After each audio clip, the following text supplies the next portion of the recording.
Now let's look at file encryption. When we talk about file and folder encryption, we're looking at providing security for files that are resting on our hard drives or on our USB sticks or so forth. We're not talking about sending files over the network or over the internet. So we're looking at files that are in a stored state. Now when we talk about them being in a stored state, we're not necessarily just talking about them on the drive and not being used. We're talking about them stored locally, being encrypted while they're stored, decrypted while being used, and then encrypted again after we finish using them.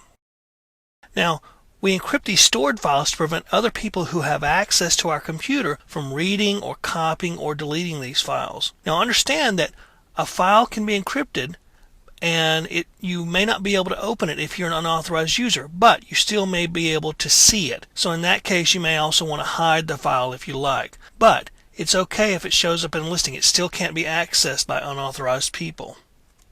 Now, we're going to look at a few file encryption programs, so it's helpful to know a little bit up front about how some of these programs work. Now, some file encryption programs require you to decrypt a file before it's used or read. What will happen is you'll have an encrypted file on the drive or on the USB stick or whatever, and you'll use the program that opens the file to decrypt it. You'll have to type in a password or a PIN, and then it will allow the program to open the file, and then it will be decrypted at that point and you can use it. Now, some file encryption software such as Windows EFS relies on the file system itself. It's built into Windows, so you actually don't have this process of opening a file and having to put in a password. But Windows EFS, since it relies on the file system, does do that. Now, Windows EFS also offers encryption in a transparent state. In other words, what happens is you can open and use a file and close it, and it will be automatically or transparently decrypted and encrypted for you. You won't have to do anything to use it. Windows EFS does this because it's built into the operating system. Other programs are not transparent. There's a process of opening the program, or opening the file rather, decrypting the file by putting in a password and then using it. And then once you get done, you have to put that password back in to decrypt it. Windows EFS, on the other hand, uses your logged in user account and password to allow access. Now, some encryption methods don't affect performance, such as access speed, but some do.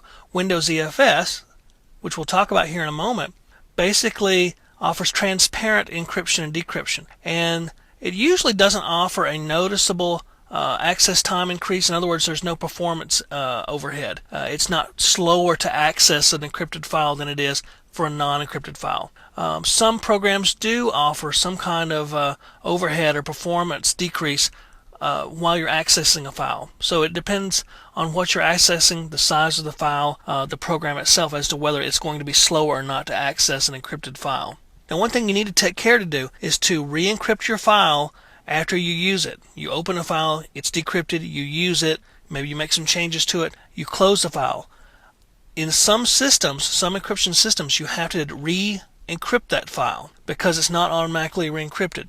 Windows EFS does not have this issue, but some file encryption technologies do. The other thing I will tell you before we get more in depth into some of the particular programs that we'll use for file encryption is that regardless, you should always back up encrypted files to prevent their loss, because encryption does not prevent a file from being deleted necessarily. It only prevents the file from being accessed. So if your hard drive crashes, you may still lose the file. If your USB key is accidentally put in the washer or the dryer, you still may lose the file. Or if someone may be able to copy the file off. They still have an encrypted file sometimes, but you may not have that file anymore. So it's a good idea to back up encrypted files as well as unencrypted files as well to prevent their loss.